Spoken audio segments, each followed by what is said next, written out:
iyo habeenka ayaa ina baraya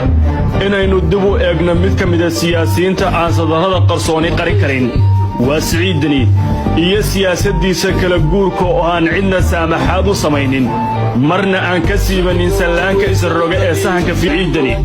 waxa loo duwaangeliyay siyaasiga sita magaca iyo maamuuska dantiyaqaan rabitaankiisa shakhsiyadeed hogaamintiisa maamul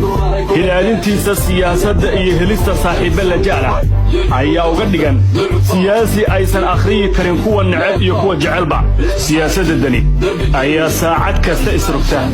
waxa uu gacanta u fidiyaa siyaasiyiin kala duwan mucaaradka ayuu mar gacanta saaray